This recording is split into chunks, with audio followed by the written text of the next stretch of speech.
Now, Harry and William, there's been a bit of speculation. Will they patch things up? Will they not? Of course, after years of tension between the royal brothers. Je voudrais commencer par une affirmation qui peut paraître dure à certains, mais qui est devenue incontournable à mes yeux. Ce conflit entre les frères ne se résume plus à de la souffrance, des excuses ou de vieilles interviews. Cette histoire est trop mesquine, trop émotionnelle et trop confortable. Ce qui est véritablement en jeu, c'est le pouvoir. Et le pouvoir se traduit toujours en fin de compte par de l'argent, du contrôle et des limites. Dès les premières secondes où j'ai commencé à me pencher sur cette question, j'ai compris qu'il ne s'agissait plus d'un désaccord familial, mais d'un conflit structurel visant à savoir qui peut encore s'approprier le passé pour financer son avenir. J'ai constaté que beaucoup restent persuadés que William et Harry sont en conflit personnel, alimenté par la jalousie ou le ressentiment. Or, plus j'examinais le calendrier et les procédures judiciaires, et surtout le silence du palais, plus il me paraissait évident que cette version des faits est erronée. Les différends personnels se règlent par les mots. Les conflits institutionnels, eux, se manifestent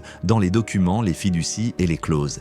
Et c'est précisément là où nous en sommes aujourd'hui. Ce qui m'a immédiatement frappé, c'est le caractère clinique de cette escalade. Aucune manifestation d'émotion à Londres, aucune contre-attaque ouverte. Seulement des signaux juridiques, une pression discrète et un positionnement stratégique. Ce n'est pas de la colère, c'est une prise de décision.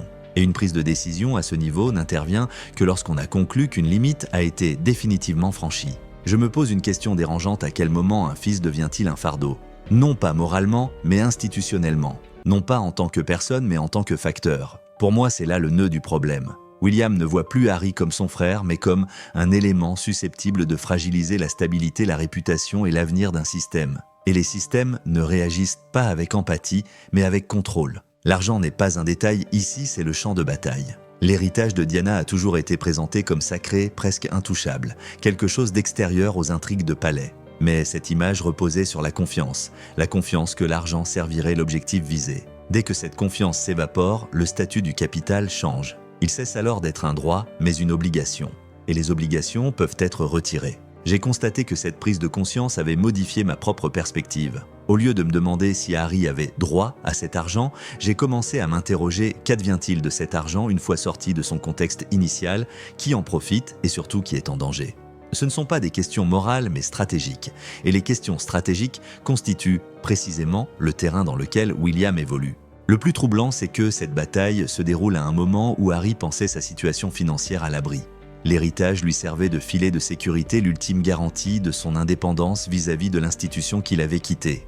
Mais que se passera-t-il si ce filet de sécurité est désormais perçu comme un prétexte à une escalade du conflit? Et si l'argent n'est plus considéré comme une protection, mais comme une arme? Je crois que c'est à ce moment-là que William est intervenu. Non par cupidité ni par jalousie, mais par crainte de créer un précédent. Car si l'héritage de Diana peut être utilisé contre la maison à laquelle elle appartenait, le système perdra son dernier fondement moral. Le risque est loin d'être négligeable, il est existentiel. Ce qui rend la situation particulièrement explosive, c'est l'asymétrie entre les frères. William bénéficie du système. Il essaie le système. Harry, lui, est en dehors de celui-ci, et pourtant il souhaite continuer à utiliser les ressources protégées par ce même système. C'est une contradiction fondamentale. On ne peut être à la fois un étranger et prétendre détenir les certitudes les plus profondes de l'intérieur. À un moment donné, cette tension les oblige à faire un choix. Je me demande si Harry avait pressenti ce moment, s'il croyait vraiment que le passé le protégerait toujours, quoi qu'il fasse dans le présent. C'est peut-être là le drame de ce conflit. Tous deux partent de la loyauté, mais la définissent différemment. Pour Harry, la loyauté est personnelle, pour William, elle est institutionnelle. Et lorsque les deux s'affrontent, c'est presque toujours le second qui l'emporte. Cette ouverture du conflit ressemble donc non pas à une explosion, mais à une fermeture brutale. Non pas à un cri, mais à un verrou qui se ferme. Et une fois ce verrou fermé, il n'y a plus de retour en arrière possible sans que les deux camps n'y perdent la face. La question qui plane désormais surtout n'est plus de savoir qui a raison, mais qui dispose du plus de temps. Car il ne s'agit pas d'un combat éclair, c'est le début d'une guerre d'usure. Plus j'approfondissais cette affaire, plus un détail revenait sans cesse, un document que pendant des années presque personne n'a pris au sérieux. Ni un contrat, ni une loi, ni un document public, mais une lettre personnelle de Diana exprimant ses souhaits. C'est précisément ce qui la rend si troublante. Car ce qui était autrefois perçu comme un attachement émotionnel apparaît désormais comme le cœur moral et juridique de ce conflit.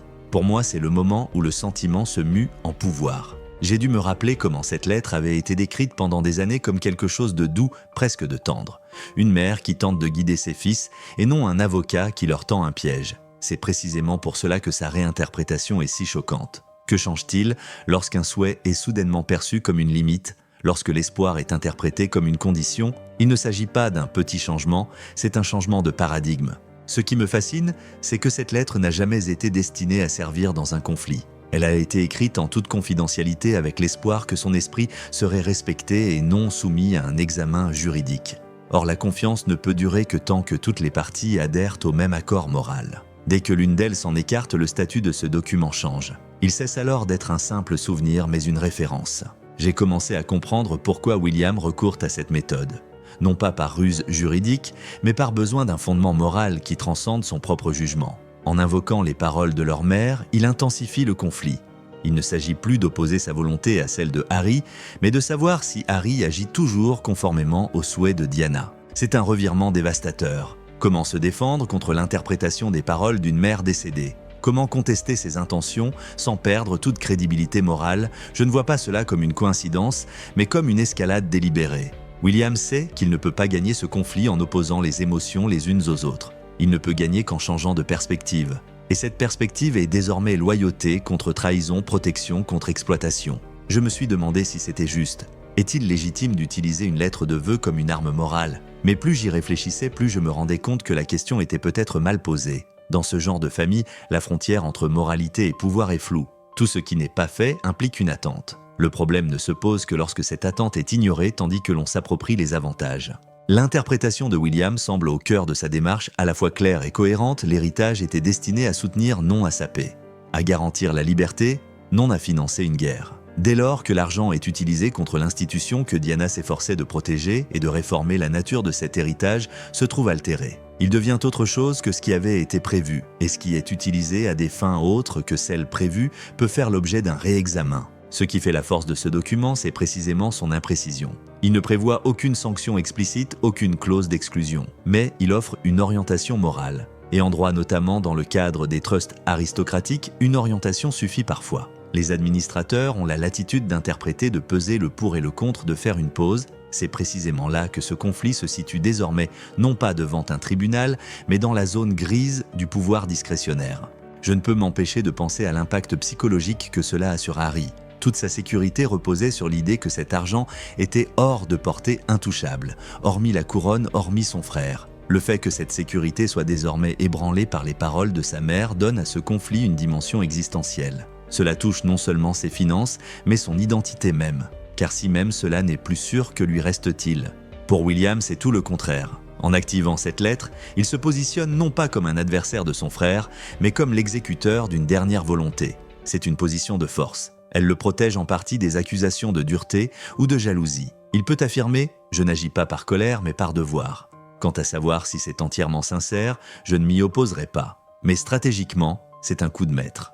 Ce qui m'inquiète le plus, c'est que cela crée un précédent. Si une lettre de souhait peut se voir attribuer un tel rôle rétroactivement, qu'adviendra-t-il des autres ordres au sein de l'aristocratie? Combien de documents dormants restent en suspens attendant que quelqu'un décide, que l'esprit prime sur la lettre? Ce conflit pourrait bien prendre des proportions bien plus importantes qu'une simple famille. Je me retrouve donc face à une question de plus en plus pressante. Si l'héritage n'est plus une évidence, qu'est-ce qu'il est encore pour Harry? Et si ce document est désormais interprété comme une limite qui décide en dernier ressort si cette limite a été franchie? Car dès lors que la morale devient loi, nul n'est à l'abri des interprétations. Plus j'analysais cette situation, moins je pouvais la considérer comme l'acte impulsif d'un frère en colère. Au contraire, tout porte à croire que William agissait par nécessité calculée, non pas émotionnelle mais systémique. Cette prise de conscience a rendu cette partie de l'histoire peut-être la plus troublante pour moi. Car une fois qu'on accepte qu'il ne s'agit pas de vengeance mais d'une stratégie, le cadre moral dans lequel on la juge se trouve également modifié. J'ai commencé à me demander ce que William voit exactement lorsqu'il regarde Harry, non pas comme un frère, mais comme le futur roi. De ce point de vue, Harry n'est plus un membre de la famille, mais un facteur d'évaluation des risques. Chaque interview, chaque livre, chaque documentaire devient non pas une déclaration personnelle, mais une menace potentielle pour la stabilité, la légitimité et la confiance. Et quiconque dirige une institution qui transcende les individus ne peut se permettre de tels risques. Ce qui m'a frappé, c'est la cohérence du raisonnement de William.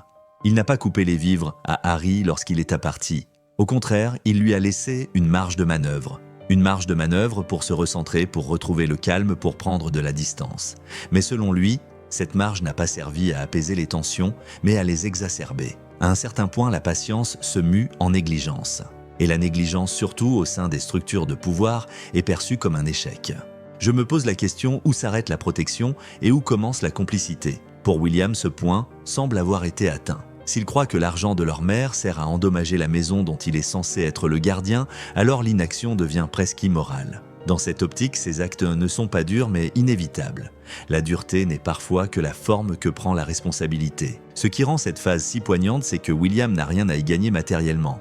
Il n'a aucun intérêt financier. L'argument de la cupidité n'est donc pas crédible. Il ne risque que sa réputation et ses liens familiaux. On ne prend un tel risque que lorsqu'on est convaincu que l'inaction est plus dommageable que l'intervention. Et c'est précisément le cas ici.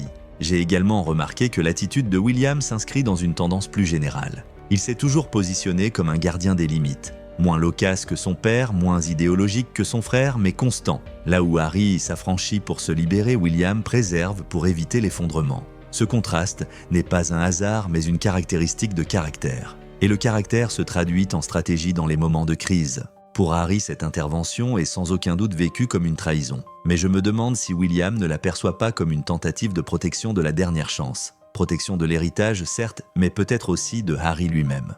Car un flux d'argent illimité peut être destructeur lorsqu'une personne est en proie à un conflit permanent. En restreignant ce flux, William force son frère à affronter une réalité qu'il a peut-être trop longtemps ignorée. Cela rend cette mesure ambiguë. D'un côté, c'est un blocage, de l'autre, un frein. Et l'on apprécie souvent les freins qu'après avoir évité la catastrophe.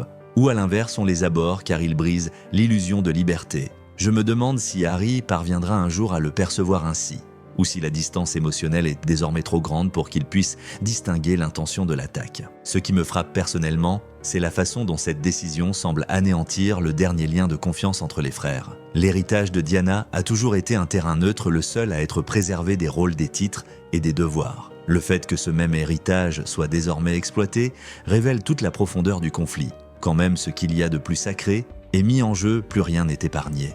Pourtant, une idée me revient sans cesse, William n'aurait probablement pas agi ainsi.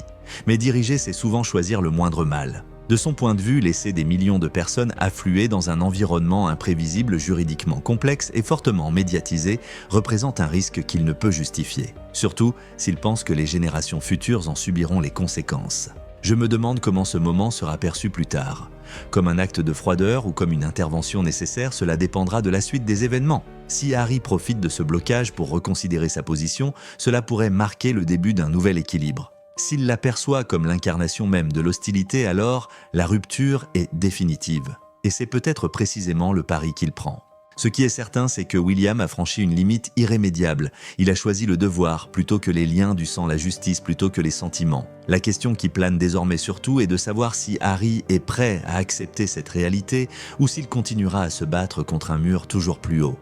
À ce stade de l'histoire, je ne pouvais plus ignorer un facteur déterminant, l'Amérique. Plus précisément, la Californie. Car quelle que soit la manière dont ce conflit est présenté sur le plan moral, émotionnel ou familial, juridiquement parlant, le centre de gravité change radicalement dès lors que le patrimoine de Diana traverse l'Atlantique.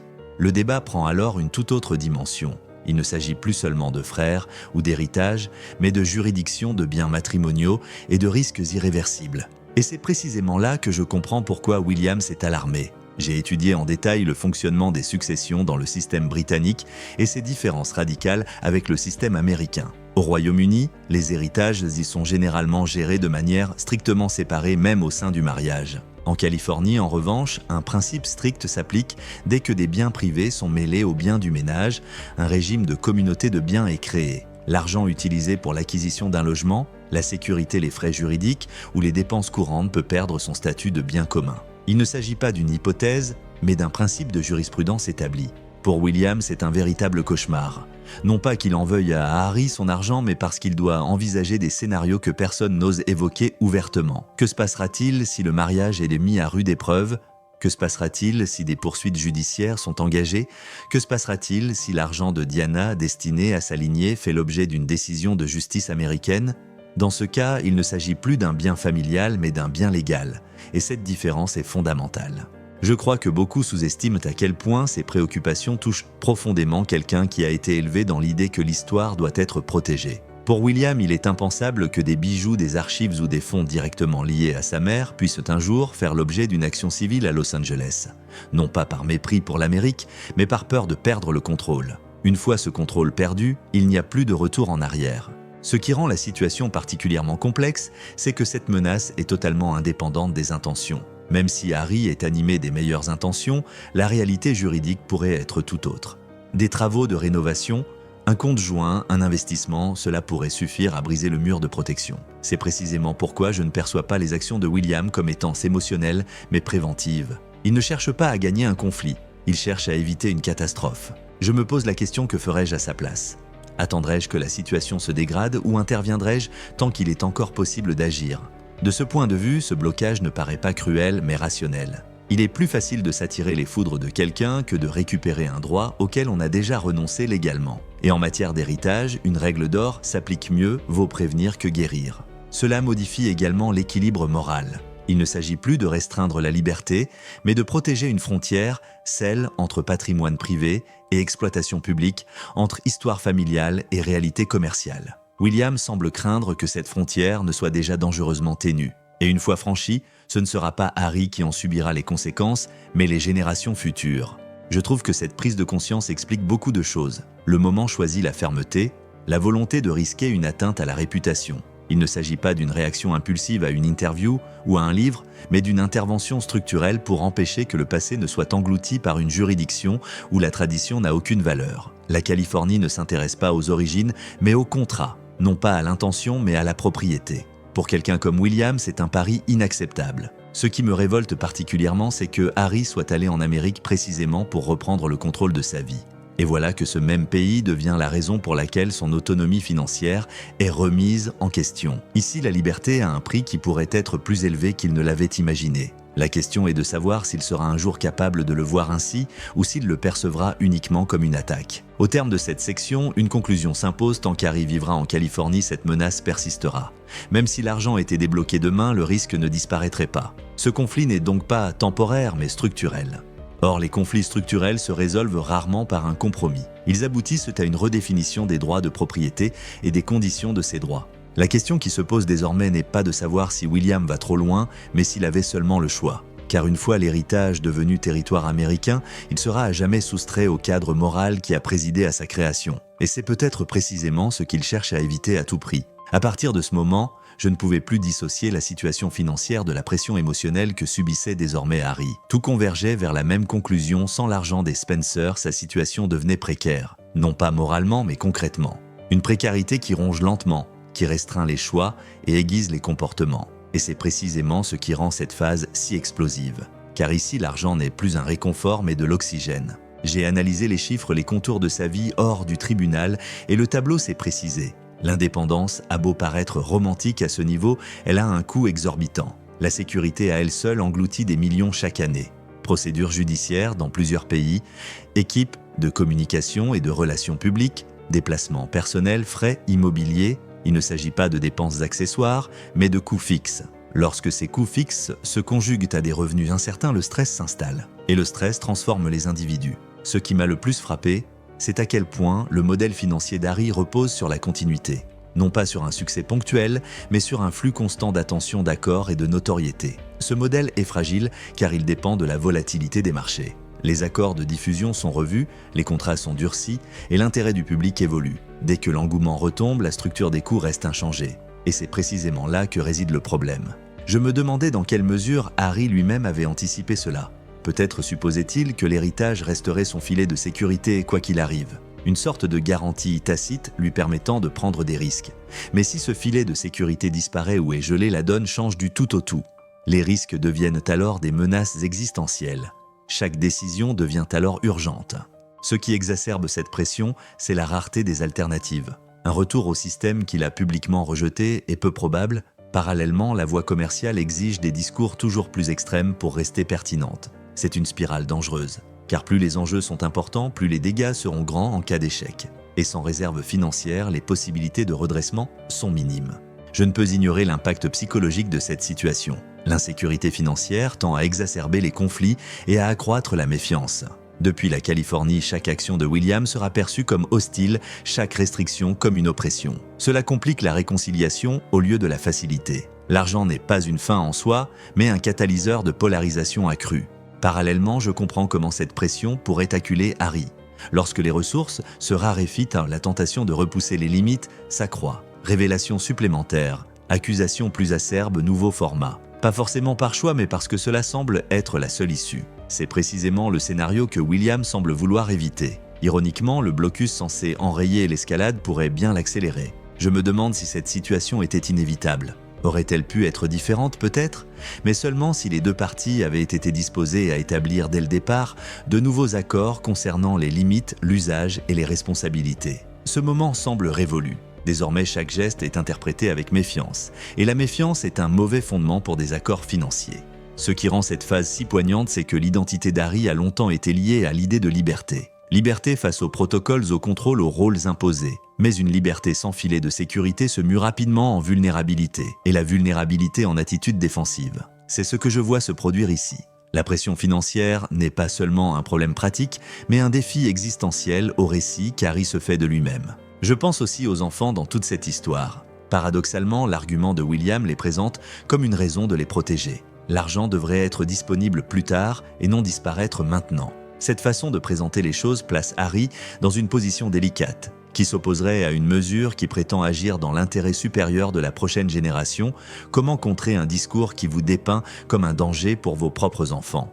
Au terme de cette section, une conclusion s'impose: la pression financière alimente ce conflit. Sans elle, un apaisement, une réinterprétation, une prise de distance serait possible. Sous son emprise, chaque geste est lourd de conséquences, chaque silence suspect. Ce conflit n'en est que plus amer, mais aussi plus dangereux. Car lorsque l'argent et l'identité s'entrechoquent, chaque décision devient personnelle.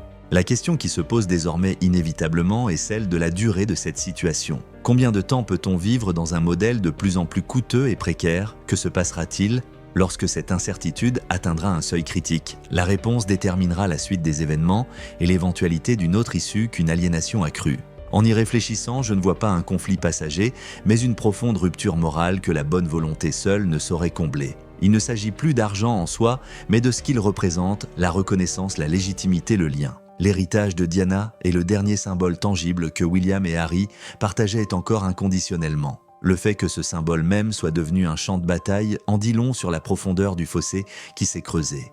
Pour William, ce combat semble se résumer à une question essentielle: qui peut utiliser l'héritage de sa mère et à quelle fin? À ses yeux, cet héritage n'est pas une propriété personnelle, mais une responsabilité. Un héritage qu'il faut protéger de l'érosion, de la commercialisation, du morcellement juridique. Lorsqu'il intervient, il le fait non seulement en tant que frère, mais aussi en tant que futur gardien d'une institution qu'il se doit de protéger avant tout. Cela confère à sa position une fermeté et une cohérence indéniables.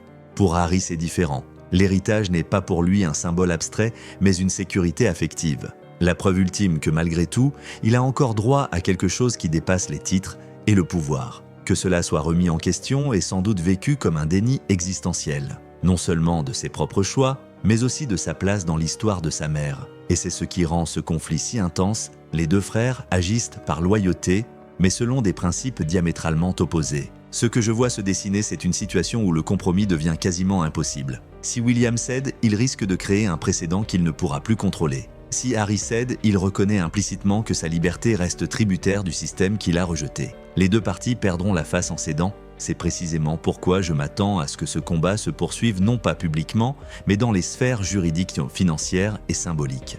Pour l'avenir, j'entrevois deux scénarios possibles. Dans le premier, l'héritage reste gelé peut-être pendant des décennies, non pas à titre de punition, mais par mesure de précaution permanente. Harry sera alors contraint de financer sa vie entièrement selon les caprices du marché. Cela pourrait entraîner une commercialisation accrue, mais aussi un appauvrissement. Dans le second scénario, l'argent est partiellement débloqué, sous des conditions strictes, ce qui permet à William de faire valoir son point de vue sans blocage total. Mais même ce scénario laisse des traces profondes. Je ne vois pas de véritable réconciliation possible tant que ce problème restera irrésolu. L'argent est devenu trop symbolique. Il représente la confiance perdue et des limites désormais imposées. Même si les frères se reparlent un jour, cette affaire continuera de peser sur toute tentative de réconciliation. Je pense que ce conflit sera perçu plus tard comme un tournant. Le moment où Harry a finalement quitté le cercle protecteur de sa famille. Non par cruauté, mais par nécessité. William privilégie la continuité à l'émotion, la protection à la réconciliation. Un choix qui le rendra dur aux yeux de beaucoup, mais compréhensible de son point de vue. Pour le spectateur, c'est peut-être là l'aspect le plus dérangeant, il n'y a pas de héros incontestable. Seulement des responsabilités contradictoires. Et c'est peut-être là toute la tragédie de cette histoire. Deux frères, marqués par la même perte, désormais opposés l'un à l'autre, car ils l'interprètent de manière fondamentalement différente. Il me reste une question finale et pressante, la liberté peut-elle exister sans responsabilité envers l'héritage qui l'a rendu possible, ou inversement, la protection peut-elle exister sans être perçue comme une oppression? La manière dont on répond à ces questions détermine la position de chacun dans ce conflit. Ce qui est certain, c'est que la décision concernant cet héritage dépasse le cadre familial. Elle soulève un dilemme universel: que se passe-t-il lorsque l'autonomie individuelle se heurte à la mémoire collective? Et qui, en fin de compte, décide de ce qui doit être protégé?